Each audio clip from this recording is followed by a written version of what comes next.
नमस्कार दोस्तों, viral girl प्रिया सुहानी को लेकर एक बहुत बड़ी खबर निकल के आ रही है, जिसे देखने और सुनने के बाद आप लोगों को पैरों तले जमीन सरक जाएगी। तो दोस्तों आप सभी को बता दूं, प्रिया सुहानी को लेकर एक बहुत बड़ी खबर निकल के आ गई है, जिसे देखने और सुनने के बाद आप लोग भी हैरान हो जाएंगे। तो दोस्तों आप सभी को बता दूं, प्रिया सुहानी अब इस दुनिया को छोड़कर चली गई। तो दोस्तों आखिर क्या कुछ हुआ है प्रिया सुहानी को और क्यों दुनिया को छोड़कर चली गई है, वो सब भी बताएंगे। लेकिन उससे पहले अगर आप लोग भी खेसारी लाल यादव और प्रिया सुहानी से प्यार करते हैं तो इस वीडियो को लाइक करके चैनल को सब्सक्राइब जरूर करें और कमेंट बॉक्स में प्रिया सुहानी के लिए एक कमेंट जरूर करें। जैसे कि दोस्तों आप सभी जानते ही होंगे, प्रिया सुहानी एक वायरल गर्ल है और उसे आज एक बच्चा भी उसे जानता और पहचानता है। और दोस्तों आप सभी को बता दूं, खेसारी लाल यादव भी प्रिया सुहानी को लेकर बहुत बड़ा बयान दिए थे कि प्रिया सुहानी को अपने साथ अपने गाने में काम दूंगा और प्रिया सुहानी को बहुत बड़ा स्टार बनाऊंगा। और दोस्तों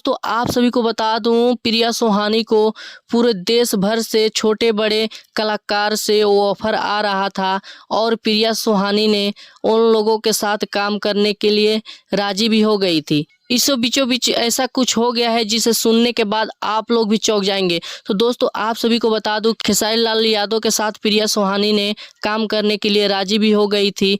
लेकिन दोस्तों आप सभी को बता दूं, खेसारी लाल यादव अब प्रिया सुहानी के साथ काम नहीं करेंगे और प्रिया सुहानी से बहुत दूर चले गए हैं। इसी वजह से प्रिया सुहानी ने नाराज होकर भोजपुरी इंडस्ट्री में काम करने के लिए मना कर दी है और जितने भी छोटे बड़े कलाकार थे उनके साथ अब प्रिया सुहानी काम नहीं करेंगी। तो दोस्तों आप सभी को क्या लगता है, प्रिया सुहानी को काम करना चाहिए या नहीं, हमें कमेंट करके जरूर बताएं। और चैनल पर नए हैं तो चैनल को सब्सक्राइब करके एक कमेंट जरूर